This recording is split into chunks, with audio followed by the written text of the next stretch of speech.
이번 시간엔 혼돈의 부동산 시장을 짚어보겠습니다.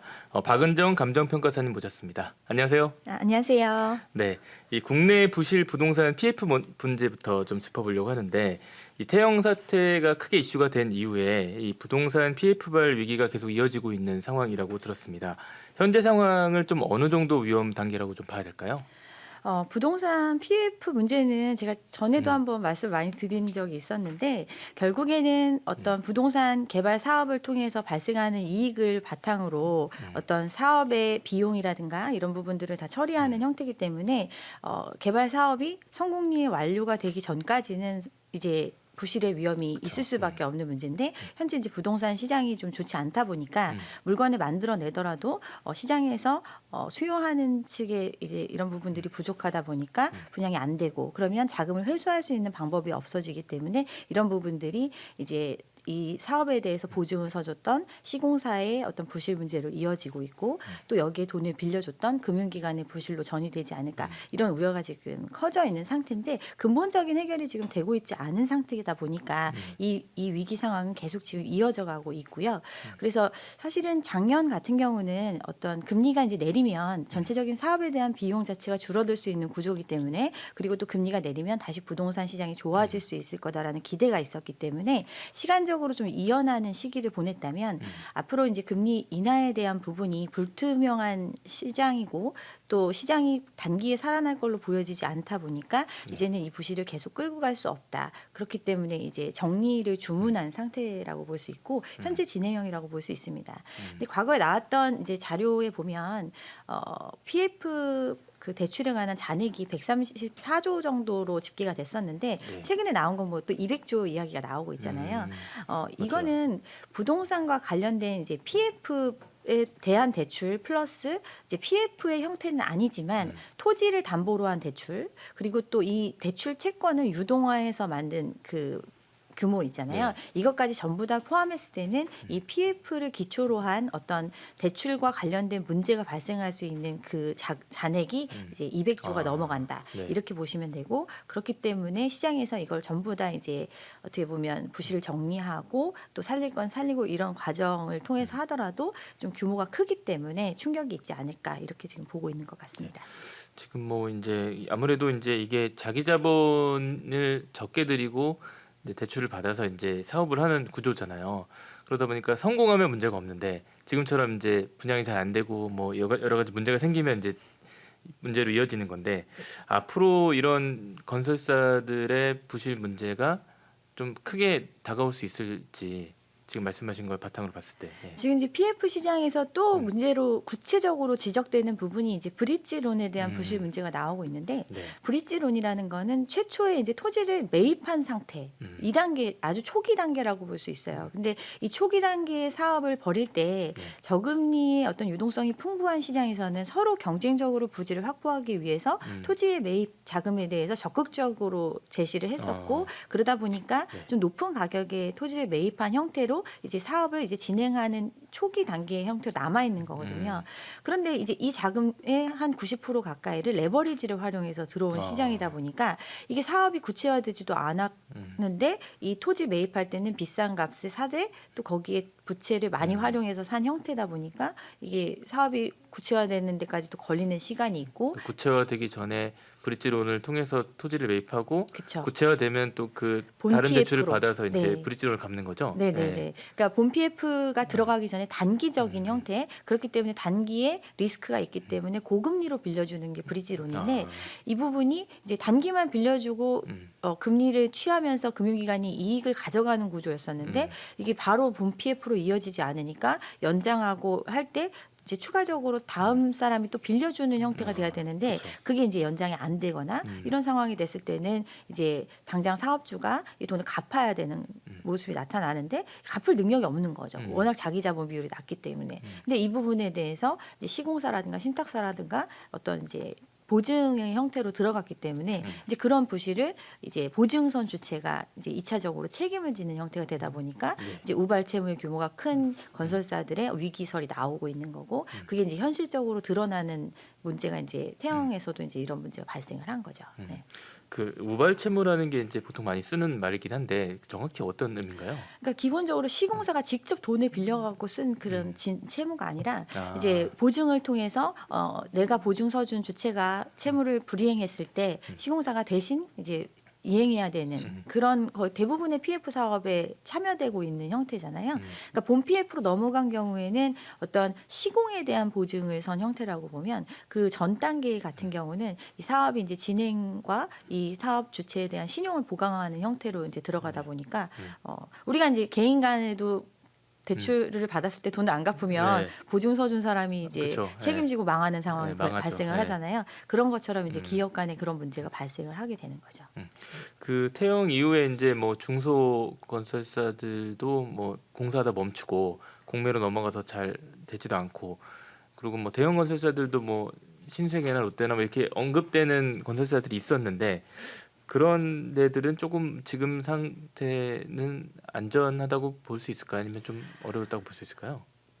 기업별로 이제 이 문제를 이 충격을 흡수할 수 있는 능력을 갖추고 있으면은 살아남을 것이고 그렇지 않은 경우에는 이제 문제로 발생을 하게 되겠죠. 근데 뭐 보통 뭐 신세계건설 같은 경우도 그렇고 어떤 계열사들이 있잖아요. 그래서 네네. 이제 롯데 같은 경우도 이제 대주주가 그쵸. 출연하는 네, 네. 형태로 그쪽에서 대출을 이제 받는 출자를 받는 형태로 이런 식으로 해서 자금을 확보하고 그 유동성 위기를 이제 넘어가고 이렇게 이제 문제를 풀 수 있고 또 손실에 대해서 대비를 해놔서 할수 있는, 이익에서 일부를 털어버리거나 이런 식으로 좀 정리하는 과정을 이제 적극적으로 진행을 하기도 할 거고 그렇게 해서 이제 이 위기를 넘어갈 수 있는 경우에는 이제 문제가 안 되겠지만 이제 사실은 이제 근본적인 문제는 이게 워낙 사업장이 많고 또 이제 우량한 사업장의 경우도 결국에는 수분양을 통해서 이제 자금을 회수를 해야 되잖아요.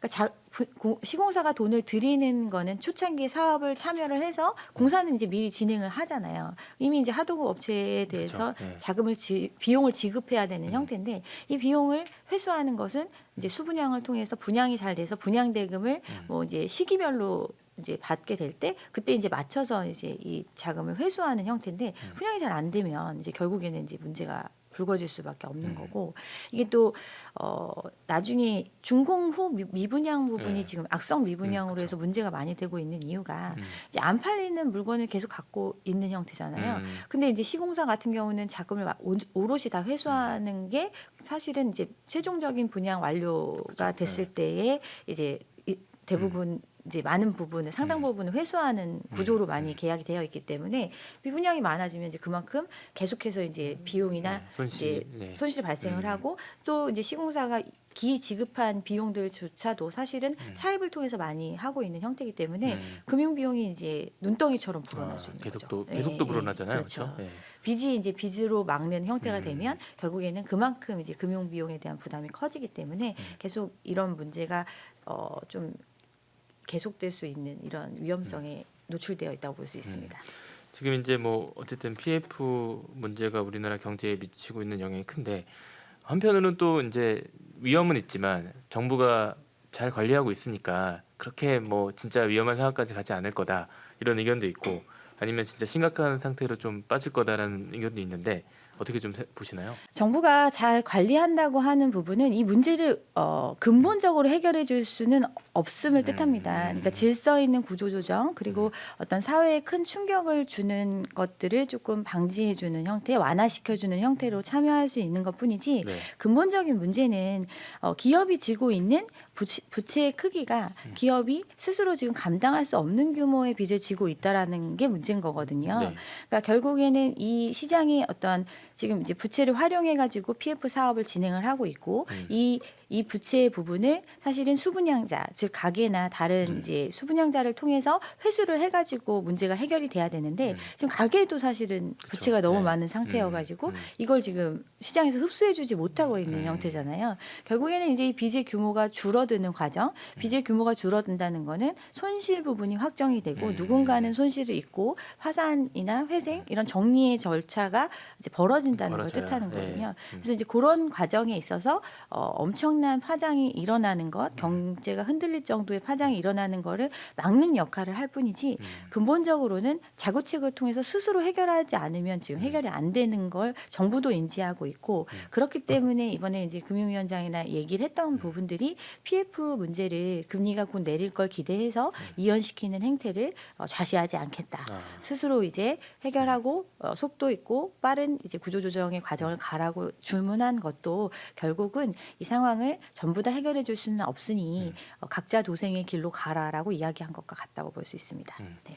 아무래도 이제 감정평가 업무를 하시니까 혹시 좀 그런 보셨던 사례 중에 그런 위험한 현장들이 좀 기억나는 게 있으세요? 이제 네. 최근 네. 들어서 이제 NPL 물건이 굉장히 많이 아. 급증을 했어요. 네. NPL 같은 경우는 이제 부실 채권들을 모아가지고 한꺼번에 처리를 하는 형태인데 네네네. 1금융권에서 이제 부실 연체가 3개월 이상 발생한 채권들, 부실 채권들에 대해서 이제 묶어서 이제 같이 처리하는 형태인데 네. 이 물량이 굉장히 많이 늘어났습니다. 아. 이 얘기는 그만큼 어떤 지금의 금리 수준, 지금은 사실은 금리가 막 많이 상승하던 시기에서 약간 주춤하고 있잖아요. 어떻게 보면 고금리라고 보기에도 좀 민망할 정도로 중금리 수준임에도 이 금리를 이제 버티지 못하고 연체하는 사람들이 늘어나고 있고 그런 물건들을 이제 지금 정리하는 과정이 굉장히 많이 늘어났다. 이런 걸 보면 이제 지금 어떤 아까 말씀드린 구조조정의 과정을 각 업체별로 지금 진행하고 있다고 볼 수 있고요.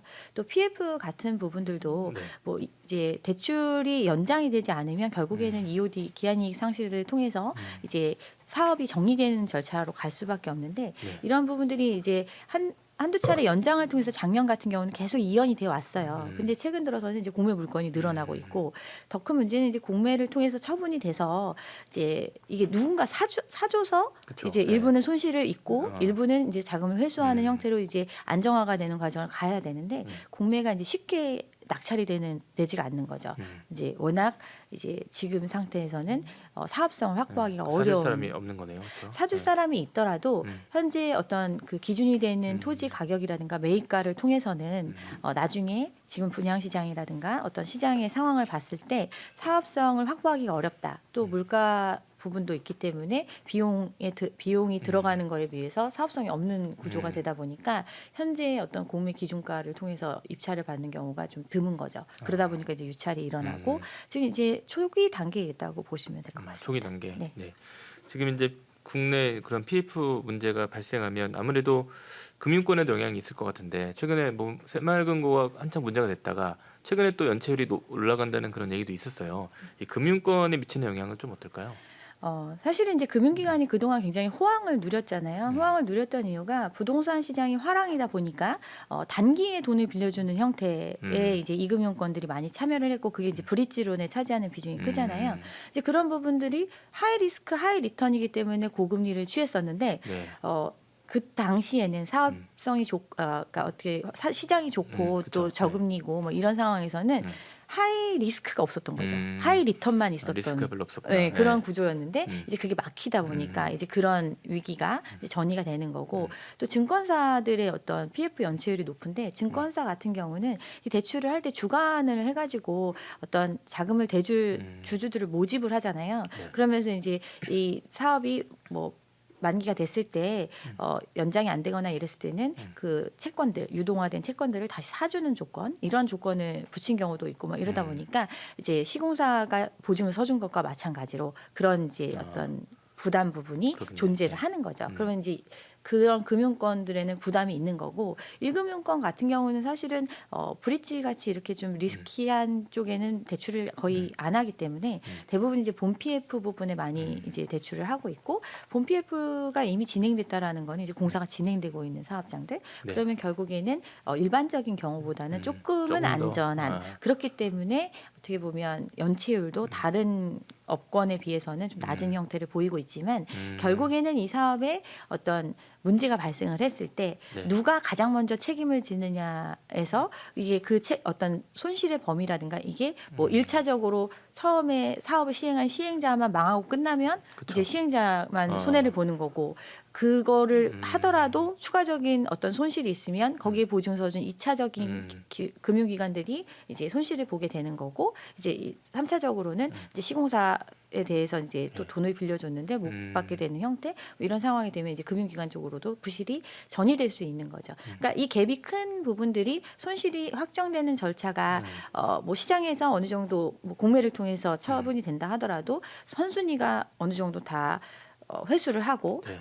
일부가 남아서 네. 후순위도 회수를 할 수 있는 구조면 그쪽에는 좀 손실이 적어지는 구조가 되겠지만 이게 낙찰가가 낮아지면 낮아질수록 그러겠네요. 결국 네. 손실의 범위가 커지고 그 얘기는 조금은 멀리 있었던 그런 기관들까지도 이제 부실의 문제에서 자유로울 수 없다라는 거죠. 그래서 이런 어떤 부실에 대비하기 위해서 은행 자체적으로도 이제 손실 충당금도 많이 쌓고 대손 대비를 하고 충당금을 있구나. 많이 네. 싸서 이제 어떤 평가상에서 이제 부실하다고 판단되는 부분만큼 충당금을 쌓는 형태. 작년에 이제 많이 그렇게 했었고 올해도 이제 그 부분에 대해서 더 적극적으로 대응하지 않을까 이렇게 생각을 합니다. 은행도 어쨌든 평가를 받으니까 그런 부분에 대한 대비를 하고 있구나. 예, 그럼요. 그래서 주문도 했고 아, 정부에서 네. 이제 알겠습니다. 지금 이제 뭐 터질 문제면 또 빨리 터지는 게 낫다는 뭐 의견도 있고 이제 이게 정상화되는 또 과정일 수도 있는데 이 과정 속에서 좀 집값에 미치는 영향은 어떻게 될까요? 이제 결국은 이제 건전성에 대한 부분이 이제 어떤 중요한 포인트가 되고 건전성이 중요하다라는 거는 결국에는 모두가 위기가 됐을 때 전부 다 살릴 수는 없기 때문에 그나마 이 위기 상황에서 살아남을 수 있는 기업을 위주로 지원이 될 거잖아요. 그러니까 그렇기 때문에 이제 건전성을 확보하는 게 굉장히 중요한 문제거든요. 네. 그래서 그러면 건전성을 유지하는 방법은 본인들이 갖고 있는 어떤 여신에 대해서 관리가 더 많아진다는 뜻이고 그 얘기는 기업만 대출을 해주는 게 아니라 또 가계 부분에도 많은 대출 부분들이 있잖아요. 결국에는 가계한테도 어떤 대출에 있어서의 좀 영향을 받을 수 있는 구조라는 거죠. 그렇죠. 가계 네. 대출에 대해서 뭐 예를 들면 신용이 좀 덜 한 사람들은 이제 연장이 안 되고 일부를 상환해야 되는 조건이 붙는다든가 또 가계부채 부분에 대한 문제가 심각하기 때문에 이제 DSR이 도입이 되고 스트레스 DSR이 도입되고 이런 부분들은 결국에는 신용이 좀 더 안 좋은 사람들한테는 더 대출의 문이 줄어드는 형태가 된다는 거죠. 그러니까 영향이 어떤 한 특정 부분에만 있을 수가 없는 구조라는 거죠. 어쨌든 수요자들에게는 기존 대출을 받았던 분은 연장하기가 또 더 어려워진 거고 새롭게 대출을 받으려는 분도 쉽지 않은 그런 상황이 되는 거라고 보면 되겠네요. 예. 이제 어쨌든 지금 이제 건설사들이 어려움을 겪고 있는 것도 사실인데 그렇다면 또 건설사들이 돈줄이 말라서 이제 사업이 잘 안 되면 공급도 줄어드는 거 아니냐 이런 말씀도 하세요. 어떻게 보시나요? 예. 그러니까 이런 얘기를 이제 굉장히들 많이 하시는데, 그러니까 공급에 있어서 신축 공급에 대한 위축이 일어날 수 있다 이렇게 볼 수 있는 건데 그렇죠. 신축 공급 부분에 있어서도 일단 PF 문제가 지금 발생하는 부분들이 이제 가장 어떻게 보면 시장에서 조금 시장성이 떨어지는 상품들에 대해서 발생을 하는 거기 때문에 기본적인 이제 주택 공급과는 조금 무관하고 이미 주택의 공급이라는 거는 본 PF가 들어가서 공사를 진행하고 있는 물건들이잖아요. 그렇죠. 네. 근데 이거는 팔지 않으면 해결이 안 된다고 아까 말씀을 드렸잖아요. 공급을 멈출 수 있는 부분이 아니거든요. 이미 이미 됐으니까. 진행이 되고 있는 네. 부분들은 또한 기본적으로 이제 주택의 공급을 우리가 신축에만 초점을 맞춰서 생각을 하지만 시장에는 이미 공급된 물량들이 워낙 있고 이 물량들에 대해서도 사실은 기축에 대한 공급 부분은 이제 무시할 수 없는 거거든요. 기축에 대한 공급이라는 거는 내가 집값이 계속 오른다는 믿음이 있었던 시장에서는 최대한의 레버리지를 활용해서 한 채를 이용하면 얼마 먹을 수 있는 게 그렇죠. 없으니까 네. 여러 채를 투자하신 그렇죠. 분들도 많이 있을 거고 또는 한 채를 보유하더라도 자기가 감당할 수 있는 능력 밖으로 보유하고 있는 분들이 있기 때문에 이런 분들 같은 경우는 지금과 같은 시장 상황에서는 이제 오히려 공급자의 입장으로 돌아설 수밖에 없고 그렇게 된다면 사실은 공급이 뭐 지금 시장에서 이런 PF 문제가 생기면 공급이 없어져서 다시 시장의 어떤 가격을 상승시키는 네. 요인이 되지 않을까 이렇게 보는 부분도 있지만 조금 다르게 저는 생각을 합니다. 네. 네. 공급이라는 의미를 좀 여러 측면에서 볼 수도 있겠네요. 네. 예. 지금 이제 국내뿐 아니라 이제 해외발 부동산 리스크에 대한 위험도 좀 얘기가 나오는데 지금 어떤 상황이라고 좀 봐야 될까요? 예. 그러니까 해외 부동산도 사실은 이 유동성이 막 확장되던 시기에 발생했던 문제들, 그러니까 유동성이 확장되던 시기에는 자산 가격에 대해서 서로 경쟁적으로 높은 값을 지불을 하기 때문에 가격이 상승하는 모습이 나타났어요. 우리나라만 부동산이 상승한 게 아니라 해외의 부동산 또 북미권의 부동산들도 많이 가격이 상승을 했습니다.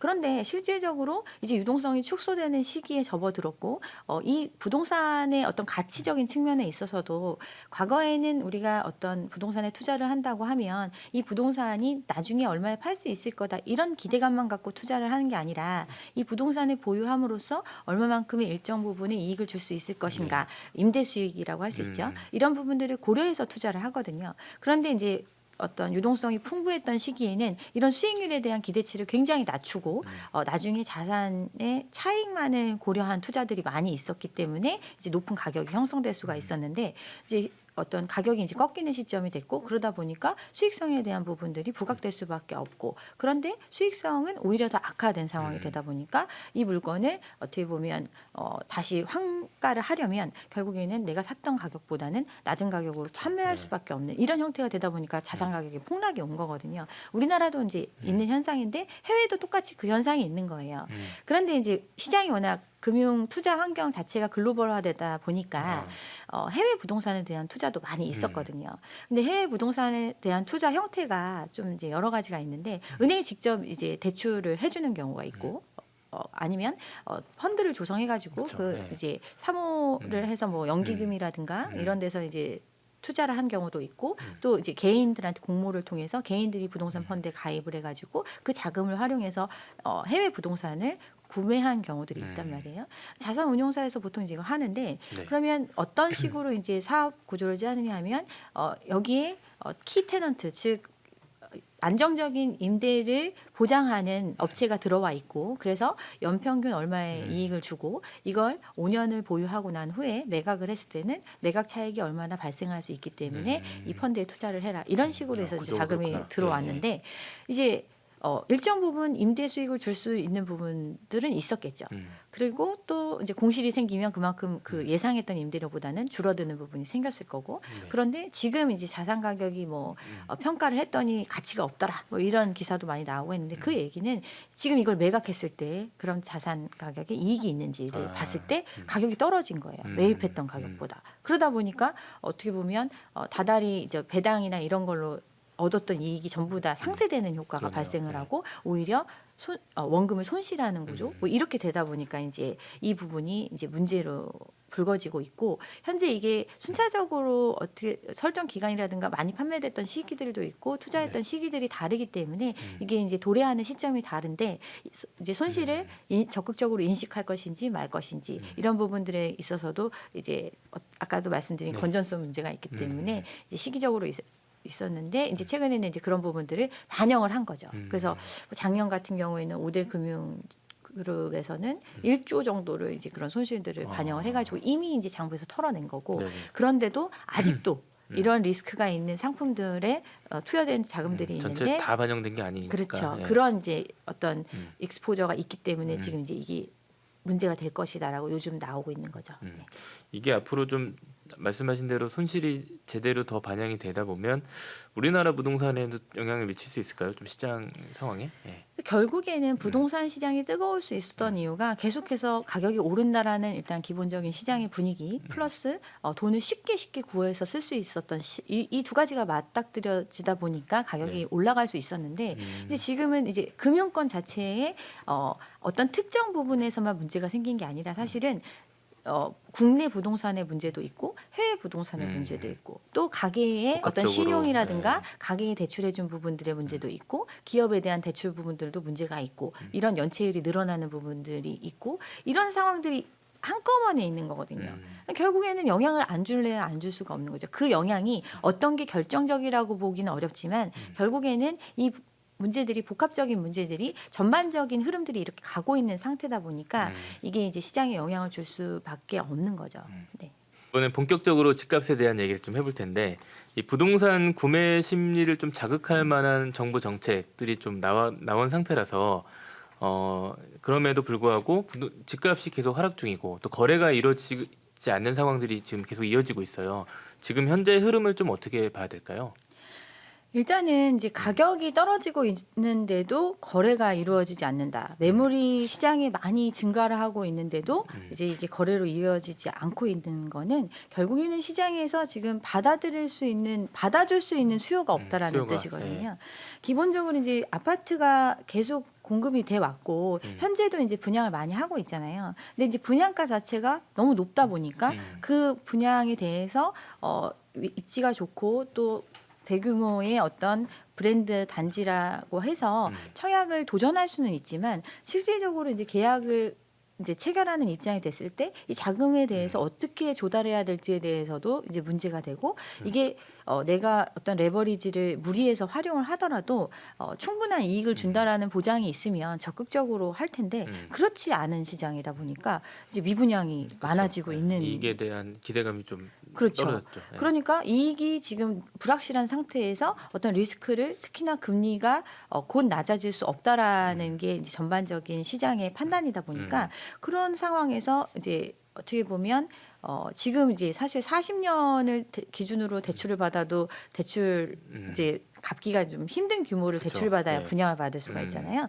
이런 상태인데 또 나중에 잔금 때 뭐 전세를 줄 수 있는 상황이 된다거나 또 전세를 놓더라도 이 잔금을 전부 다 커버할 수 있는 만큼 놓을 수 있다라는 보장이 없다 보니까 사람들이 이제 청약에 대해서도 조금은 옥석 가리기 또는 좀 눈치 보기 이런 상황이 이어지고 있고 이 얘기는 이제 기축에 대한 매매 수요도 이제 더더욱 이제 움츠러들 수밖에 없는 거죠. 기축이 사실은 거래가 막 활발히 이루어지는 그러니까 가격이 떨어져서 거래가 어느 정도 과거 고점 대비해서 한 20-30% 빠졌잖아요. 그런데도 그 가격에는 지금 거래가 안 되고 있거든요. 그리고 이제 거래가 이루어진다고 하면 이제 절반 이상 떨어진 지역들 그리고 사람들이 어떻게 보면 최근에 이제 정책적으로 발표한 자금을 활용할 수 있는 중저가의 시장에 가격이 많이 조정된 시장의 금매 일부만 거래되는 형태. 지금 이런 상태거든요. 이 얘기는 아직도 어떻게 보면 시장의 유효 수요가 충분히 받쳐줄 수 있는 정도의 가격 레인지로 오지 않았다. 그걸 보여주고 있다고 볼 수 있습니다. 그러니까 매물이 늘어났는데 근데 또 막상 또 집을 살려는 분들은 늘어난 매물에 비해서는 가격이 탐탁치 않은 그런 상황이 좀 있잖아요. 그렇죠. 그러니까 아직 좀 눈치 보기가 좀 더 되고 있다고 봐야 될까요? 그러니까 이게 네. 고가의 어떤 공급은 굉장히 지금 많은 상태거든요. 분양 물건도 사실은 고가에 공급이 되고 있는 거잖아요. 그쵸, 예. 미분양이 나는 상황이지만 고가에 지금 공급이 되고 있고 기축 또한 호가가 높은 상태이기 때문에 고가에 지금 공급이 되고 있는 거예요. 그런데 이제 시장에서 어떤 거래로 이어지려면 수요와 공급이 맞닥뜨려야 거래로 이어지잖아요. 공급은 높은 가격에는 엄청 많은 공급이 있는데 그 가격에 사줄 수요가 없는 거예요. 그렇죠. 예. 그러니까 거래가 안 되는 거죠. 그러면 결국에는 수요하는 사람이 돈을 더 기꺼이 지불을 할 의사가 생기거나 또 그만큼의 소득이 늘어나거나 그만큼의 대출이 늘어나거나 이런 환경이 돼야 되는 거고 공급자는 그러면 가격이 거래로 이어질 수 있도록 가격을 낮추는 과정 이 과정이 필요할 수밖에 없고 그거는 일정 부분 방매 기간이 길어지면 길어질수록 또 어떤 이 금리에 대한 압박이라든가 그 매도자나 매수자의 사정에 의해서 이제 좀 변경이 되는 건데 지금 현 상태는 어떻게 보면 매도자 측이 조금 더 불리한 입장이라고 볼 수 있는 거죠. 왜냐하면 예전처럼 아주 저가의 어떤 레버리지 같은 경우도 과거에 이제 가격이 상승하기 전에 주택을 구입하셨던 분들은 똑같은 LTV를 적용한다 하더라도 절대적으로 대출을 활용한 금액 자체가 작아요. 그러니까 감당할 수 있는 버퍼가 그쵸. 좀 예. 있는 상태이기 때문에 가격의 조정 여지가 있으시니까 그런 분들은 이제 호가를 낮출 수 있는 좀 구조가 되는 거고 최근에 사실은 폭발적인 연끌을 통해서 들어온 경우들은 워낙 가격도 2배로 오른 가격에 대출도 2배로 지고 들어온 형태다 보니까 더 감당하기가 좀 힘든 거죠. 금리가 조금만 달라져도. 그쵸. 예. 그러니까 그러다 보니까 이제 사실은 뭐 경매 물건도 굉장히 많이 늘어나고 있잖아요. 이런 부분들이 시장에서 정상적으로 어떤 소화가 된다면 경매까지 넘어오지 않거든요. 그러니까 집을 처분해서 어떤 빚을 청산하면 그쵸. 사실은 네. 경매로 넘어갈 일이 없잖아요. 그런데도 지금 경매로 많이 넘어오고 있다라는 거는 정상적으로 지금 말하는 호가에는 거래가 안 된다. 그리고 결국에는 이걸 환가하려면 어떤 강제적인 수단의 시장으로 들어와 줘야만 이제 처리가 될 수 있다. 그게 이제 경매 시장인데 경매 시장도 지금 사실 좋지 않거든요. 그러니까 경매 들어와도 또 안 예. 팔린 상황이니까. 경매도 지금 뭐 네. 낙찰률도 떨어지고 워낙 그 시작되는 단가 자체가 음. 아직은 어떻게 보면 사람들이 기대하는 호가의 기준에서 이제 맞춰져 보통 있다 감정 보니까 평가를 그러니까 6개월 전 가격으로 하나요? 그렇죠. 네. 보통 이제 경매 진행이 되면 임의 경매와 이제 강제 경매가 있는데 임의 경매 같은 경우는 이제 은행의 저당권이 설정되어 있는 경우에 이제 그런 부분들이 바로 이제 경매를 신청할 수 있기 때문에 이런 경우는 조금 기간이 짧게 소요될 수 있지만 기본적으로 경매의 기준이 되는 금액은 시장에서 이 사람의 어떤 이 소유자의 권리를 가장 많이 보호해줘야 되는 형태잖아요. 그러니까 이 사람이 받고자 하는 최대 가격이 기준이 될 수밖에 없어요. 근데 그 가격이 사실은 가장 높을 수 있는 거죠. 그게 그러다 보니까 한 차례에 어떻게 낙찰이 되는 경우가 지금 적어지고 또 가격이 막 상승하는 시장에서는 낙찰가가 100% 넘어가는 경우도 있고 막 이랬었잖아요. 근데 지금은 이 가격에는 사줄 사람이 없는 시장이다 보니까 한 차례 두 차례 유찰되는 거는 지금 거의 기본적으로 깔고 가고 있는 상태라고 볼 수 있습니다. 네. 지금 영끌종 얘기하셨는데 아무래도 이분들이 뭐 나쁜 짓을 한 건 아니지만 또 잘못된 판단을 하다 보니 눈물의 경매들이 이제 넘어오고 있는데 아직 이제 뭐 경매로 넘어가기 전이지만 이 지금 유지하기 좀 어려운 이 영끌족들은 지금이라도 좀 파야 되는 게 이득이 될 수 있을까요? 아니면 어떻게든 버텨야 될까요? 네. 일단은 지금 영끌들의 물건이 경매로 많이 넘어가고 있는 현상을 막을 수는 없습니다. 본인들이 버틴다고 해서 지금 버틸 수 있는 게 아니기 때문에 경매로 네, 넘어오는 그쵸. 거거든요. 그럼 결국에는 본인이 지금 가장 느끼는 부분들은 결국은 손실을 누군가가 확정짓는 과정이라고 말씀을 드렸고 그 얘기는 자기가 어떻게 보면 예를 들어 전세를 주고 갭을 활용해 가지고 영끌한 경우 뭐 아니면 자기가 실제로 들어가 살기 위해서 전체 주택의 최대치를 대출을 받아서 매입한 경우 이런 경우들이 있는데 둘 다 이제 상환의 문제가 걸린 거거든요.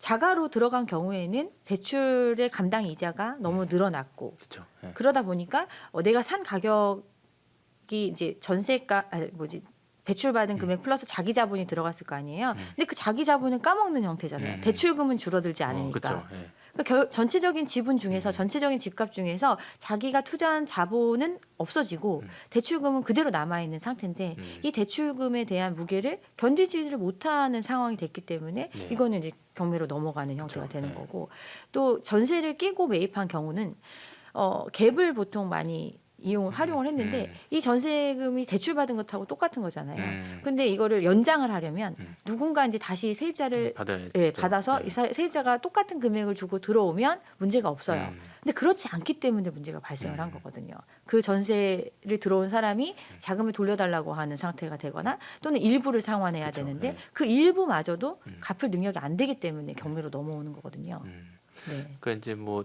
대출 다 땡겨서 뭐 레버리지 이용해 샀는데 1억을 내줘야 되는 거면 그 1억을 구할 수가 없잖아요. 그렇죠. 네, 그런 그러면 이제 문제가 생기네요. 경매가 들어갈 수밖에 없는 거죠. 그리고 낙찰이 낮아지는 거는 이제 깡통 전세가 그만큼 많아지는 거죠. 그러니까 워낙 이제 자본은 이미 날라갔고 네. 전체 가격에서 전세가만큼은 받을 수 있어야 되는데 경락이 그거보다 낮게 되는 상황이 되는 거는 전세가도 이미 이제 주택 가격을 오버한 형태가 되는 거니까 이게 뭐 버틴다고 해서 버텨질 수 있는 문제가 아니다 네. 보니까 선택의 여지가 없다고 보여집니다. 알겠습니다. 지금 정부가 이제 뭐 110 대책도 내놨었고 뭐 이런 상황을 조금 뭐 어떤 의도로 이제 이끌려고 하는지 모르겠지만 어쨌든 좀 재건축 완화나 여러 가지 좀 그런 대책들을 좀 내놓은 상태예요. 이 정책에 대한 평가는 좀 어떻게 볼 수 있을까요? 근데 재건축에 대한 규제 완화 부분을 해주는 이유는 시장이 어떻게 보면 부동산에 대한 붐을 불러일으키기 위해서 개발이 활성화되고 하면은 어떤 거래도 활발해질 수 있고 그렇죠. 네. 또 새로운 이제 아파트에 대한 기대감 뭐 이런 부분들 때문에 좀 시장이 살아날 수 있을 거다라는 그 기대치가 있었는데 결국은 비용의 문제거든요. 지금은 재건축을 활성화해주더라도 재건축의 사업에 참여하는 사람들은 요즘 같은 형태는 부담을 부담을 일부 할 수밖에 없는 아, 구조거든요. 그쵸. 과거에 이제 뭐 잠실이나 이런 음. 지역에 5층 이하의 저층의 재건축을 할 때는 기본적으로 갖고 있었던 대지의 가치 그리고 그 대지가 주는 개발 이익을 향유할 수 있었기 때문에 네. 그냥 거저 들어갈 수 있는 구조였다면 지금은 이제 재건축이 되고 있는 데가 9층에서 12층 이제 뭐 15층 뭐 일기 신도시 같은 경우는 이제 중층 이상의 단지를 재건축을 해야 되는 형태다 네. 보니까 결국에는 팔아서 전부 다 감당할 수가 없는 거예요. 그 사업에 참여한 주체들이 비용을 나눠낼 수밖에 없는. 분담금을 내야 되는 거죠. 네. 네. 근데 그 분담금이 결국에는 어떤 부분이 상당 부분을 차지하느냐? 공사비와 또 사업에 들어간 사업비 그리고 이 사업비를 자기가 각출해서 사업을 한 게 아니라 빌려서 해왔다는 데 있어서 금리가 올라가는 환경이다 보니까 비용이 늘어날 수밖에 없고 그런 문제가 지금 재건축 사업 단지들한테 전부 다 지금 벌어지고 있는 현상이거든요. 네. 특히나 뭐 사람들이 선호한다는 강남의 재건축 단지들이 지금 뭐 공사비 증액 문제로 뭐 골머리를 앓고 있고 힘들죠. 이런 부분들이 결국은 비용을 누군가 부담해야 되는데 그 비용 부담에 대한 문제가 너무나 이 비용도 기꺼이 부담하려면 내가 이제 이거 분양을 받고 나서 나중에 시장에서 엄청 비싸게 팔 수 있다. 그치. 이러면 예. 기꺼이 부담할 수 있겠죠. 근데 그렇지 못한 시장이다 보니까 이제 문제가 갈등이 발생을 더 하고 생기고, 그렇죠. 예. 그러니까 이게 어떻게 보면 시장이 큰 반향을 불러일으키기보다는 오히려 그런 부담금에 대해서 구체적으로 고민을 하다 보니까 이게 지금 가격이 너무 높은 거예요. 지금 노도강 상계동 이쪽에 재건축 단지들이 그런 네. 문제가 발생을 네. 한 거거든요. 영끌이나 뭐 어떤 시장이 폭발적인 수요가 발생을 했을 때에 가장 진입하기 쉬웠던 지역이 그쪽이거든요. 그쵸. 네. 금액 자체가 낮았으니까. 과거에 2, 3억 하던 거를 4, 5억에 샀고 그게 뭐 7, 8억 이렇게 올라갔던 거예요. 맞아요. 그 짧은 네. 기간 동안. 근데 그 금액을 중간에 주고 들어온 사람들은 추가로 부담해야 되는 게 5억 정도 부담을 해야 된다는 거예요. 그러니까요.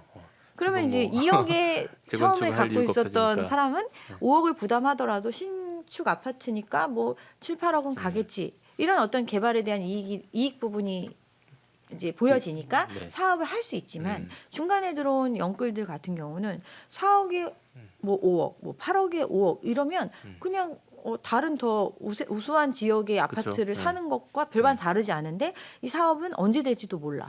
이런 상황이다 보니까 이제 매입가 자체가 낮아지지 않는 한 이제 사업이 안 되는 거고 그러니까 이제 빠져나오려는 물량들이 생기고 그래서 매물은 늘어나고 있는데 거래가 안 되니까 가격이 조정되는 형태. 지금 그게 이제 노도강에서 벌어지고 있는 모습이죠. 네, 알겠습니다. 지금 이제 부동산 시장 상황들이 뭐 하락이라는 개념보다는 정상화 과정이라는 얘기도 많이 하셨었는데 앞으로 좀 어떤 과정들을 더 거쳐야지 제자리를 좀 잡을 수 있을까요? 그 집이라는 시장이 이제 가장 과열이 됐었는데 집이라는 거는 이제 결국에는 자신의 마지막 자산의 보루 같은 개념이다 보니까 네. 이게 막 급격하게 막 쭉쭉 빠지면서 모두가 물건을 던지고 이러진 않아요. 왜냐하면 본인이 그치. 살아야 되기 때문에. 네네. 그런데 결국은 이 자산 가격의 거품이 조정되는 과정을 거치면 본인의 손실로 확정이 되는 거거든요. 그러니까 아까도 말씀드렸다시피 집값이 떨어지면 자기가 투자한 자기의 자본이 있잖아요. 그게 없어지는 거예요.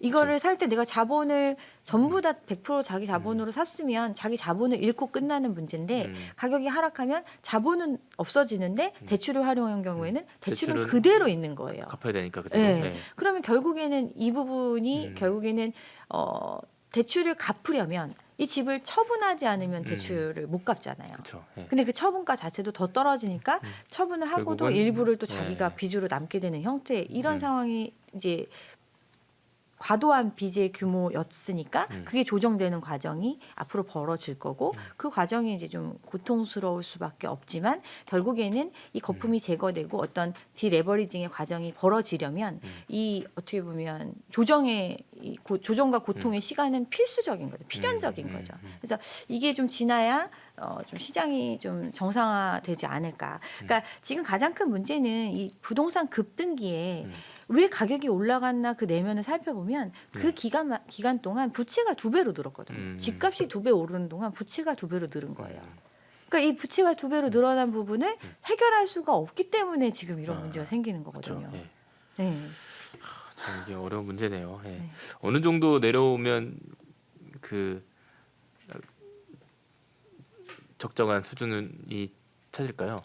그러니까 이 부분에 있어서는 굉장히 여러 가지 이야기들이 있는데 이제 그냥 객관적인 시각으로 보면은 보통은 이제 집도 어떤 그 사회의 경제의 하나의 재화라고 볼 수 있잖아요. 그렇죠. 그럼 통상적인 어떤 그 지역의 소득 수준이라든가 그 지역에 사는 사람들의 그 생활 수준이라든가 이런 부분들을 반영한 가격으로 원가도 고려되지만 그 가격으로 형성이 되게 되어 있어요. 그런 걸 봤을 때는 OECD 같은 경우는 GDP 대비 80% 정도의 부채를 짊어진 상황이 정상적으로 우리가 부채를 감당하며 살 수 있는 환경, 네. 그런 환경이라고 보고 있고 그런 때 형성된 가격 수준이라고 보면 우리나라 같은 경우는 2015년, 16년 정도가 80% 정도의 수준이었거든요. GDP 대비. 네. 그러니까 그 정도 수준의 가격이 적정 수준이지 않을까. 그렇지만 우리나라의 어떤 부동산에 대한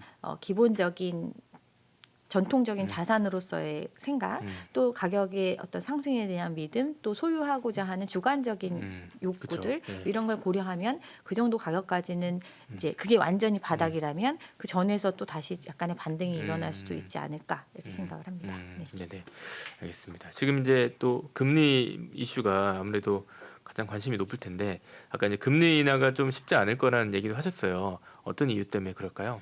일단 지금 금리를 올리기 시작한 게 미국에서 돈 풀기를 가장 주도했던 나라에서 그 인플레이션에 의한 문제가 발생을 했기 때문에 금리를 올리기 시작을 했어요. 금리를 올린다는 거는 인플레를 잡을 수 있는 가장 강력한 수단이고 유일한 수단이라고 볼 수 있거든요. 인플레이션의 발생 원인을 생각을 해보면 공급이 부족해진 시장이잖아요. 즉 팬데믹을 겪으면서 과거에는 우리나라뿐 아니라 전 세계가 자유롭게 물건을 주고받는 그런 구조였다면 팬데믹을 이후로는 자국 내에서의 중심 그리고 또 어떻게 보면 신냉전주의라고 할 수 있는 이런 정치적인 국제적인 정세가 있기 때문에 공급이 원활하지가 않은 거예요. 또 멈췄던 게 다시 이제 생산을 가동하게 되면서 자유롭게 이루어지지 않다 보니까 네. 공급적인 측면에서 인플레이션을 자극할 요인이 발생을 했는데 수요적인 측면에서도 돈을 너무 많이 뿌렸기 때문에 대출을 너무 쉽게 해줘서 남의 돈을 내 돈처럼 쓰는 시장이었기 때문에 물건을 더 높은 값을 기꺼이 지불할 수 있었던 시장이었던 거예요. 근데 공급적인 측면이 자극을 안 받았을 때는 물가가 영향을 안 받았기 때문에 그냥 저성장의 저금리의 이런 기조를 계속 가져갈 수 있었는데 지금은 근본적으로 공급적인 측면에 문제가 발생을 했기 때문에 인플레이션이 오기 시작을 한 거고 공급적인 측면은 이 공급 주체의 각 특성이 있기 때문에 일괄로 어떻게 해결할 수 있는 문제가 아니고 그럼 결국에는 상대적으로 수요적인 측면을 조절해서 인플레를 잡는 방법. 그럼 수요적인 측면은 남의 돈을 내 돈처럼 쓸 수 있었던 환경을 막는 것. 그게 바로 고금리거든요. 근데 고금리를 그래서 도입을 했고 미국에서는 굉장히 급격하게 금리를 상승을 시켰어요. 네네. 근데 금리를 올리면 어떤 문제가 발생을 하냐 하면 충분하게 돈이 풀렸던 시장에서는 그 자금을 활용해서 뭐 이것저것 벌려놓은 것들이 많이 있잖아요. 근데 갑자기 자금이 줄어들면 선택적으로 자금이 흘러들어가기 때문에 자금 경색을 겪는 회사들이 생기고 기업이 이제 위기를 겪는 상황이 발생을 하고 그게 이제 금융기관에도 문제가 생기고 그런 게 경제 위기로 갈 수 있는 어떤 단초가 될 수 있거든요. 그래서 항상 걱정하는 게 어떤 경기가 침체되는 상황이 발생할 수 있고 그렇게 되기 전에 금리를 이제 다시 더 이상 올리는 게 아니라 이제 내리는 조치로 가지 않겠느냐. 조절을 이제 그렇게 하는군요. 네. 그래서 이제 미국에서 연준이 피벗 즉 금리 인하로 돌아서는 시점이 굉장히 빨리 올 것이다. 이게 작년에는 작년에 온다 그랬어요. 맞아요. 재작년에는 재작년 상반기에 말에 온다 온다 그러고, 그랬거든요. 네. 예. 근데 이제 올해는 3월 정도에 맞아요. 피벗이 올 네. 거다 이렇게 그런 얘기를 전망들이 했고, 많이 나왔었죠. 네 네. 그리고 세 차례 내릴 것이다. 굉장히 자산 시장이나 기본적으로 어떤 투자 시장에서는 금리가 내려가기를 기대할 수밖에 없어요. 그 저금리의 어떤 유동성을 바탕으로 성장한 시장이기 때문에 네. 당연히 금리가 인하되기를 기대하는 시장이고 빨리 올 거다라고 얘기해야 거품이 꺼지지 않으니까 그런 시장이었는데 미국에서는 지금 금리를 내릴 이유가 없는 거예요. 미국에서 금리를 내리려면 그러니까 경기 침체가 좀 와야 되는데 그렇죠. 경기 침체의 네. 신호가 오거나 자산 시장이 엄청난 위기를 겪거나 위기가, 네. 막 이런 상황이 와야 되는데 뭐 다우 지수는 막 그렇게 막 떨어지지 올라가죠. 않고 왜냐하면 네. 기술주에 대한 어떤 제가 아까 말씀드렸다시피 돈이 선택적으로 흘러 들어간다 했잖아요. 아. 그러니까 더 안전하고 더 발전 가능성 있는 곳에는 자금이 계속 몰리는 거예요. 자금이 계속 몰리는 거예요. 자금이 계속 몰리니까 거기는 호황을 보이고 문제가 없는 거예요. 또 고용적인 측면이라든가 사람들이 생활에서 지금 뭐 경기 침체로 고통받는 고용이 체감을 못하는 네. 상황이거든요. 그런데 그러니까 금리를 그것도 되게 단기간에 많이 올렸음에도 불구하고 그렇기 때문에 미국은 지금 상황에서 금리를 별로 내릴 생각이 없는 거죠. 그래서 이제 그런데다가 또 인플레이션 지표가 둔화되는 모습이 나타났었는데 네. 최근에 발표된 것들은 다시 상승하는 모습이 나타났거든요. 이런 것들을 종합적으로 봤을 때는 그러면 금리 인하의 시기가 우리가 시장에서 기대하는 것보다는 빨리 올 수 없다. 이런 환경이거든요. 근데 우리나라 같은 경우는 금리가 미국이 내리기 시작한다라는 신호만 있어도 내릴 거다라는 기대감이 컸어요. 그쵸. 그래서 버티면 될 것이다. 그리고 지금 잠깐 또 일부 금리가 조금 낮아진 그쵸, 지금 또. 느낌을 받으시잖아요. 근데 그 부분에 있어서는 사실은 금융기관들에게 어떤 상생금융의 이야기, 뭐 금리를 마진을 줄이고 지금 사람들이 금리 때문에 고통스러워하니까 금리를 낮춰줄 수 있는 정책을 하라고 해서 그 영향도 굉장히 많이 받았거든요. 이런 상황이다 보니까 금리 인하를 기대하고 좀 버텨왔었는데 이제 기본적인 구조 자체가 금리가 지금 쉽게 내려갈 수 없는 구조니까 네. 이제 금리 인하에 대한 얘기가 들어간 거죠.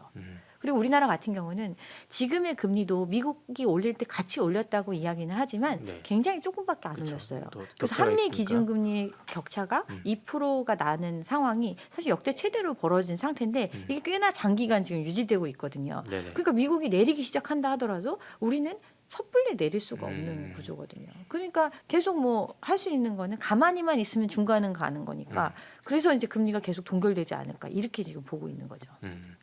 어쨌든 뭐 금리가 언젠가 내려가면 부동산 시장 영향을 미칠 거라는 또 기대감이 있잖아요. 네. 그 부분에 대해서는 어떻게 좀 봐야 될까요? 금리가 내려가면 그만큼 어떤 타인 자본을 활용할 수 있는 우호적인 환경이 조성된다는 뜻이기 때문에 네. 매수의 잠재적인 수요가 늘어날 수는 있겠죠. 근데 금리보다도 더 큰 부분은 결국에는 집값이 계속 오를 수 있을 거다라는 믿음이 형성돼야 되거든요.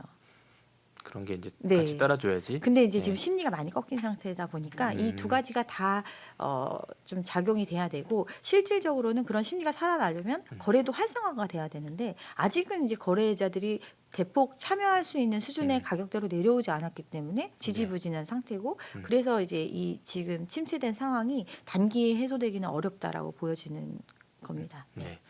뭐 항상 이제 그 심각한 가계부채에 대한 경고를 많이 해주셨는데 지금 아까 말씀하신 것처럼 좀 주담대 금리가 좀 낮아지는 느낌도 있고 또 신생아 대출이나 이런 걸 통해서 또 대출이 조금씩 늘어나는 오히려 이제 상황들이 있어요. 그래서 지금 이 부채 문제를 좀 어떻게 좀 봐야 될까요?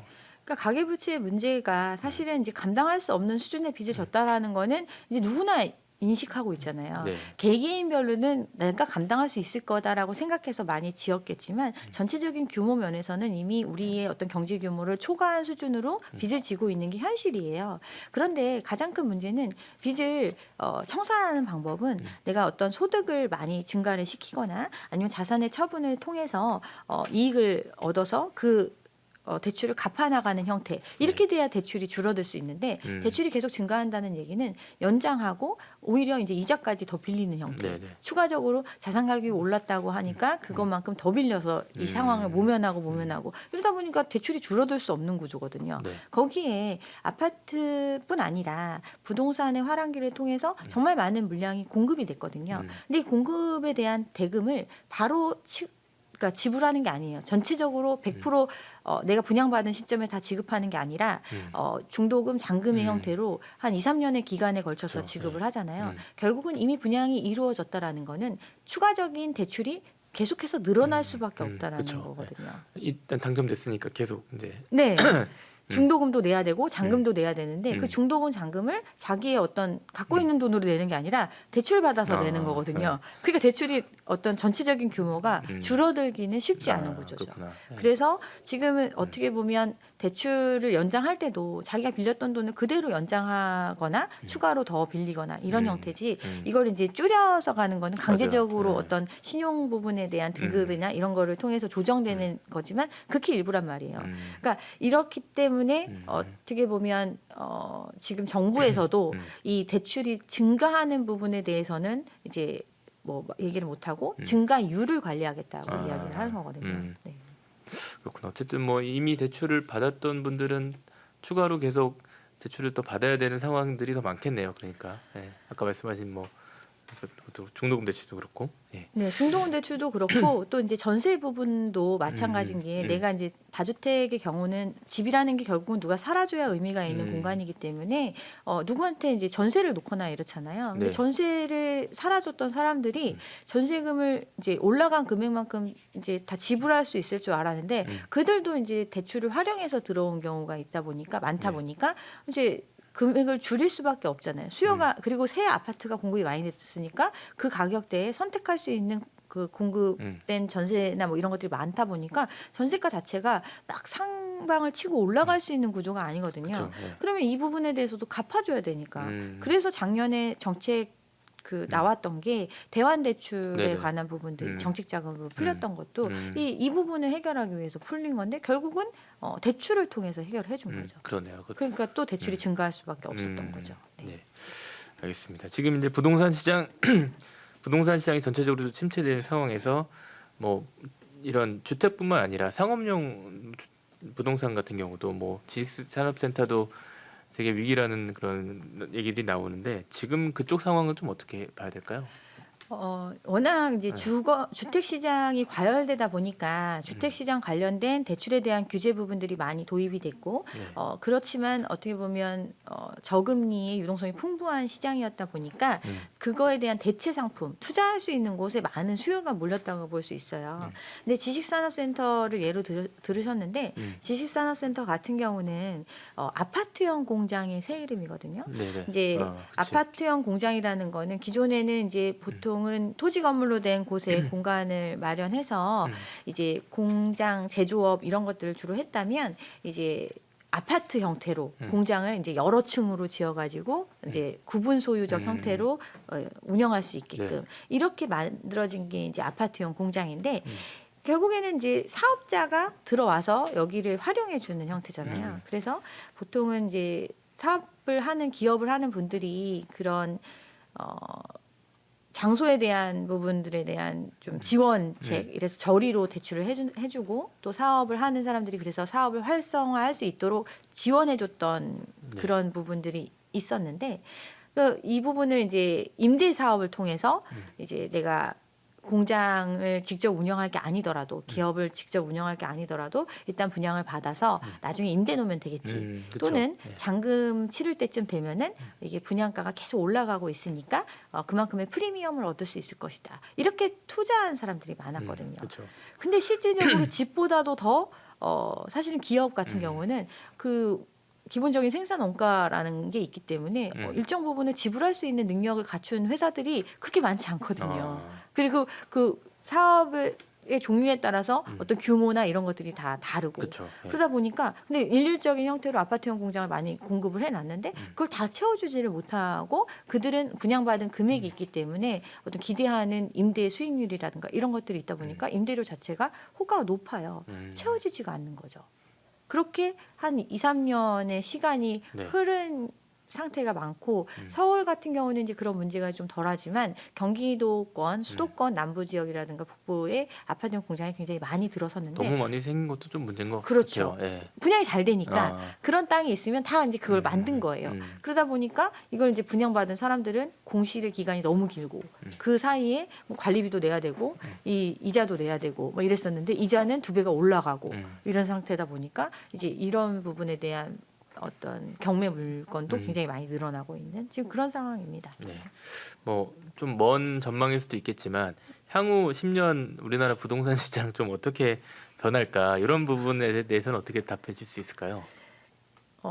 일단은 저는 이제 시간의 문제라고 보지는 않습니다. 그러니까 몇 년이 걸리면 가격이 떨어질 것이다. 그치. 뭐 얼마나 오랫동안 잃어버린 시간을 겪을 것이다. 이런 문제가 아니라 결국에는 우리가 시장이 활성화될 수 있는 수준까지 가격 조정이 얼마나 걸릴 것인지에 대한 문제거든요. 아. 가파르게 떨어지면 사실 이제 그만큼 조정의 시간은 음. 짧지만 어떤 적정 수준까지 가격이 내려오면 다시 시장이 살아날 수도 있는 구조이기 때문에 그쵸.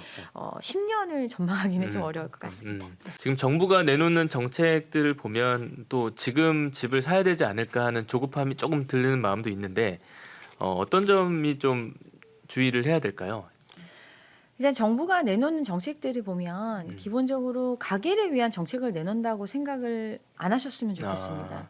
지금 이제 정부가 작년에는 1.3 대책을 내놨고 올해는 1.10 대책을 내놨는데 연초마다 지금 내놓고 있는데 그만큼 시장이 얼어붙고 있는 상태이고 시장의 수요적인 측면과 공급적인 측면을 자극하고 부양하지 않으면 안 된다는 위기감이 있는 거거든요. 아. 근데 내놓는 이유가 뭔지를 생각을 해보면 네. 가게가 지금 빚을 잔뜩 지게 된 상황을 해결하기 위해서 이 문제를 내놓는 게 아니거든요. 결국에는 시장의 자금 경색 문제, 자금 경색 문제를 해결하는 방법은 분양이 잘 돼야 되는 것, 물건이 잘 팔려야 되는 것. 그 물건을 사줄 사람들한테는 돈을 빌려주겠다. 그리고 물건을 만드는 사람들한테는 물건이 팔릴 때까지 자금을 지원해주겠다, 보증을 서주겠다. 이런 형태로 정부가 대책을 내놓고 있는 거거든요. 아.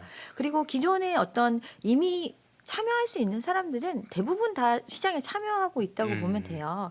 근데 최근에 뜨거웠던 시장에는 미래 수요라고 볼 수 있는 영끌들 아직 이 시장에 참여하기에는 축적된 자본이 적고 사회적인 경험이 적은 세대가 불안과 이런 것들에 의해서 과도한 대출을 짊어지고 그쵸. 시장에 들어와 주면서 시장을 부양했다면 이게 사실은 이제 현재 수요가 내려가면서 미래 수요가 들어와 주면서 신규 수요가 들어와 주면서 시장이 순환되는 구조로 가야 되는데 네. 지금 이 과열기에 전부 다 들어와 버린 거예요. 미래 수요까지. 그래서 지금 내놓는 거는 이제 신생아 대출을 내놓고 이런 부분들은 신생아 낳는 사람들이 결국에는 아직도 참여하지 않은 영끌들.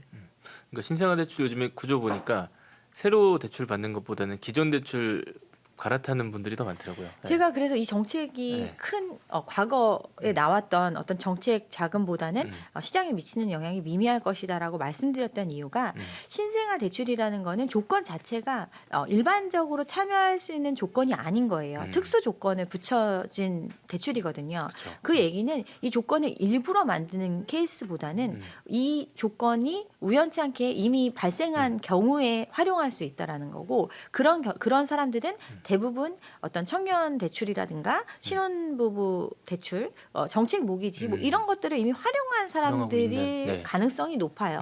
그럼 그런 사람들이 그러면 지금 사용하고 있는 것보다 더 낮은 금리로 대출을 활용할 수 있기 때문에 대환의 목적으로 활용하게 되고 그 얘기는 새로운 수요가 창출된다는 게 아니라 기존의 대출을 유지하는 형태거든요. 이렇기 때문에 시장에 미칠 수 있는 영향이 아무래도 좀 적을 수밖에 없다. 그렇게 말씀을 드렸는데 지금 실질적으로도 지금 초창기 단계에서는 이제 신생아 대출의 경우는 대환의 목적이 더 큰 상태로 나타나고 있는 거죠. 네네. 지금 이제 무주택자들은 그래도 고민을 하고 있는데 혹시나 이제 급매라면 지금 좀 사놔도 좀 떨어지거나 그런 상황들을 겪었을 때 좀 유지할 수 있지 않을까? 이런 판단을 한다면 어떨까요? 그렇죠. 이제 가격이 어느 정도 네. 수준인지가 중요한 거죠. 이제 부동산 같은 경우는 우리가 뭐 서울의 아파트 평균이 10억이다 이렇게 이야기를 하지만 본인이 관심 있는 지역, 본인이 어떻게 중점적으로 자기의 생활 터전이 되는 그 곳에서 비교할 수 있는 곳에 있는 단지들은 아파트나 집들은 다 개별적이거든요. 그쵸. 그럼 그 네. 개별적인 상황들이 개별 단지별로 적용이 되는 형태다 보니까 그 안에서 어떻게 보면 시장에서 지금 얘기하는 가격보다 현저하게 가격이 조정된 물건이 있을 수 있고 그런 경우에는 자신이 감당할 수 있는 적정 규모의 대출, 그러니까 뭐 DSR 40 정도 수준의 그 정도의 부채를 활용하고 집을 살 수 있는 여건이라면 고민해 볼 수 있겠죠. 네. 네, 또 그런 분들도 이제 어쨌든 조건이 맞아야 되는 거고 그렇지 않은 분들은 이제 결국은 전세 아니면 월세를 선택해야 되는데 지금 상황에서는 어떤 선택들이 좀 더 유리하다고 볼 수 있을까요? 기본적으로 이제 전세 같은 경우가 월세보다는 어떤 금융 비용적인 측면에서 좀 낮게 부담하는 형태잖아요. 아. 그래서 이제 전세에 대한 지금 요즘 전세가가 조금 뭐 오른다는 네네. 얘기도 있고 뭐 음. 이런 거는 음. 집을 안 사고 이제 대기하는 수요가 좀 더 늘어났다라는 걸로 음. 볼 수도 있는 거거든요. 네. 근데 이제 전세금이라는 게 사실은 이제 굉장히 목돈이고 큰 돈이기 때문에 이제 집값이 어느 정도 유지가 된다는 전제가 아니면 일부를 손실을 볼 수 있는 거잖아요. 개개인한테 빌려주는 거니까. 네네. 그래서 정부가 보증해주는 형태로 음. 어떤 안전장치를 하는 상태라면 음. 이제 전세를 활용하는 것이 유리할 수 있는 거고 그렇지 않다면 어떤 주택 가격의 하락기에 그 지역의 전세가 차지했던 비중 정도를 고려해서 전세금을 설정을 하고 나머지 부분은 일부분 매달 부담하더라도 비용을 내는 형태 이런 게 더 유리하지 않을까 생각을 합니다. 그걸 좀 상황들을 좀 따져봐야겠네요. 네. 네. 지금 이제 매매 시장은 계속 이제 하락세고 이제 거래 절벽인 상황인데 아까 말씀한 것처럼 전세값은 좀 오르는 분위기도 있어요. 이런 상황들은 어떻게 좀 봐야 될까요? 뭐 전세가가 계속 오른다라는 얘기가 있지만 실질적으로는 전세가 그렇게 막 많이 회전되고 있는 상태는 아니거든요. 아. 그러니까 거래 절벽이 온 거는 매매에 대해서 사람들이 지금은 주춤하고 있고 결국은 이제 시장을 관망하는 수요가 더 많고 대기자가 더 있다라는 뜻이고 전세값 같은 경우는 사실은 그냥 내비뒀으면 전세가가 많이 조정이 됐을 수도 있었을 건데 네. 역전세 문제가 이제 시장의 문제로 벌어지고 나니까 이제 대출을 통해서 2년 정도를 시간을 연장을 해줬잖아요. 그런 상태니까 어떻게 보면 과거에 떨어졌던 폭보다는 일부 줄어드는 형태로 전세값이 좀 안정되는 이런 모습이 나타나고 있고 지금 시장 자체가 관망세가 짙기 때문에 그런 부분들이 이제 일정 부분 수요적으로 작용을 하다 보니까 전세가 조금 일부 이제 지역에서는 올라가는 형태가 나타날 수는 있지만 과거의 고점보다는 이렇게 올라갈 수가 없는 지금 구조인 거죠. 네. 역전세 얘기를 또 해주셨는데 한창 이제 또 뭐 기사 보면 역전세에 대한 위기가 컸다가 지금은 또 좀 관심이 좀 줄었어요. 이게 위기를 벗어났다고 볼 수 있는 건가요? 관심이 줄은 것뿐이지 그 개별 단지별로 보면 전세가가 굉장히 많이 이제 하락한 형태거든요. 아. 그러니까 역전세의 위기를 벗어났다라는 거는 과거에 바로 이제 대출에 대한 상환 요구를 받았다면 이걸 이제 이연시킬 수 있는 일정 부분 시간을 벌 수 있는 시간을 상황이 벌었다. 됐고 네. 그러면 급했던 입장이 조금 완화가 되면서 과거처럼 가격이 뚝 떨어졌던 걸 조금은 버텨내는 조금은 일정 부분 기다릴 수 있는 이런 상황이 되다 보니까 역전세의 그 폭이 줄어들었지 이 역전세의 상황이 아예 없어진 건 아니거든요. 그러니까 시간이 조금 번 것뿐이네요. 시간도 벌고 네. 어떤 그 떨어지는 낙폭을 줄이는 효과는 있었지만 여전히 고점 대비해서 전세에 대한 역전세 문제는 해결되지 않은 상태다.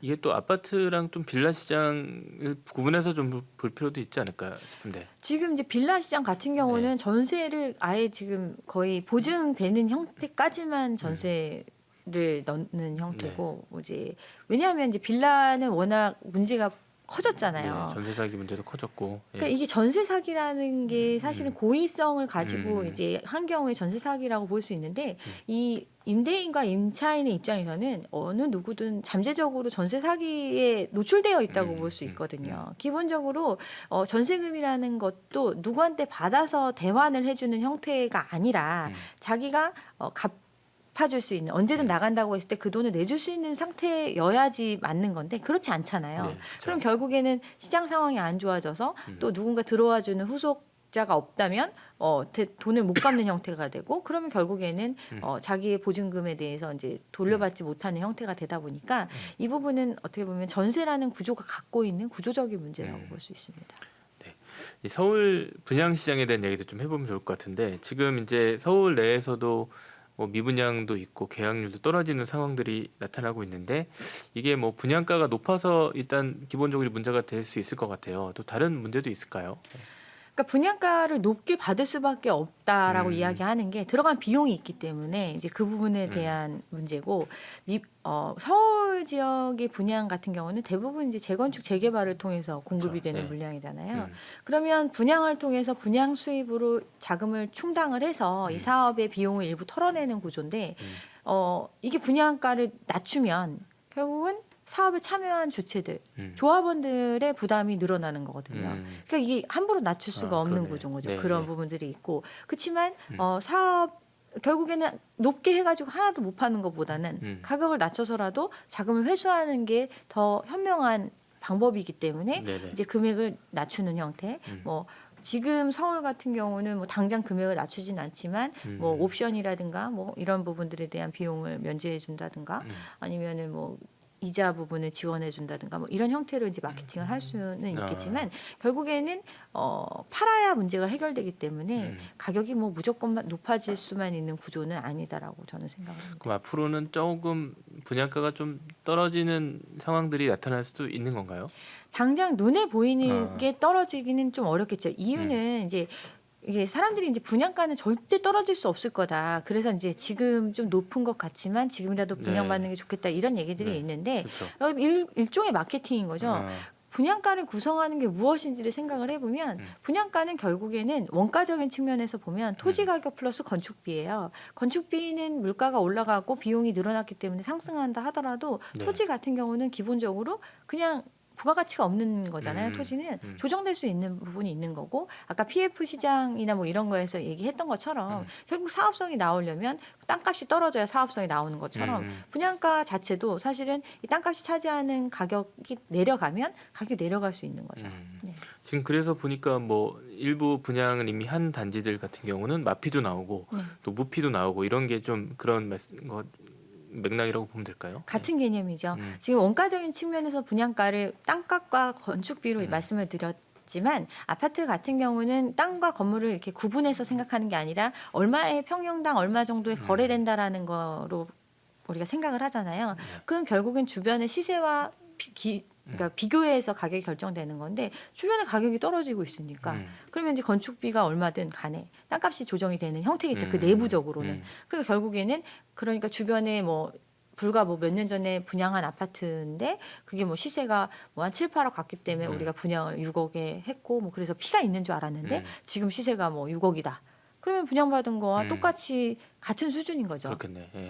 새 거지만 2년 정도 더 새 거지만 이거 똑같은 값을 받을 수밖에 없고 현재 시세로 팔아야 되니까. 그렇죠. 네. 근데 그 가격에 팔면 다행인데 못 팔면 어쨌든 대출을 해가지고 이 대금을 오롯이 다 지불해야 되는 입장이거든요. 네네. 신축으로 분양을 받으신 분들은 이걸 이제 내가 잔금 때 뭐 전매를 통해 가지고 누군가에게 이 대출까지 다 넘기면서 팔고 정리할 수 있는 구조면 좋은데 그렇지 않으면 결국에는 시공사 계약한 대로 돈을 내야 돼요. 그렇죠. 예. 네, 그래서 이제 대출을 받을 수밖에 없는 거죠. 그런 부분들이 또 대출의 증가로 이어지고 있는 거고. 네. 네네. 알겠습니다. 지금 이제 여러 가지 청약시장 규제가 좀 완화됐는데 실거주 의무가 이제 강남 상구나 용산까지는 있었는데 최근에 보니까 또 3년 정도는 유예하는 걸로 좀 합의가 된 것 같아요. 이런 상황들이 좀 미칠 영향도 있을까요? 그러니까 이것도 똑같이 이연시키는 거예요, 시간을. 그러니까 사실은 분양을 받아가지고 이 실거주 의무를 도입한 이유가 실제로 집을 사서 여기 거주할 사람들한테 혜택이 돌아가게끔 하려고 청약제도가 있는 거잖아요. 네네. 그런데 지금 사람들은 그게 아니라 내가 분양을 받아서 나중에 시세가 높아져서 어떤 시세 차익을 볼 수 있을 거다라고 분양을 받은 거고 그 대금을 지급할 방법에 있어서도 전세를 놓지 않으면 대금을 지급할 능력이 없는 거예요. 뭐 분양받을 때 5억에 분양받았는데 지금 주변에 시세가 10억이다. 그렇지만 5억의 잔금을 낼 돈이 없는 거거든요. 전세를 놓지 않으면. 이런 입장에 있는 사람들을 당장 그럼 갚으라고 해도 갚을 능력이 없고 방법이 네. 없으니까 네. 전세를 놓게끔 풀어준 거예요. 유예해 준 거죠. 근데 그러면 2, 3년 후에는 해결이 될까요? 네, 그런 문제가 또 다가올 수 있겠네요. 네. 알겠습니다. 마지막으로 좀 내 집 마련을 꿈꾸는 무주택자들에게 좀 조언을 해주신다면 어떨까요? 일단은 내 집 마련에 대한 부분들이 어떻게 보면 사회적인 열망, 개인적인 열망으로 지금 가고 있는 상태인데 네. 가장 중요한 거는 내가 내 미래를 완전히 담보 잡히면서 불행하게 살려고 집을 사는 게 아니잖아요. 행복하게 살고 싶어서 집을 사는 건데 그렇죠. 비이성적인 시장을 겪은 상태고 그 게 현실로 이제 좀 현실 인식이 돼가고 있는 상태인데 네. 이 상황이 좀 조정되는 걸 관망한다고 하더라도 내가 과연 정말 소외될 것인가 그렇게 불안해할 필요는 없다고 생각을 합니다. 왜냐하면 지금 벌어지고 있는 현상들 자체가 네. 결국에는 시장에서 소화될 수 없었고 감당할 수 없었기 때문에 지금 가격이 떨어지고 있고 매물이 쌓이고 있고 그런데도 거래가 되지 않고 있는 거거든요. 그래서 조금 자기가 감당할 수 있는 수준의 빚을 지고 집을 살 수 있는 기회가 왔을 때 들어갈 수 있도록 현재의 어떤 자금 계획이라든가 이런 것들에 충실하셔야 된다고 생각을 합니다.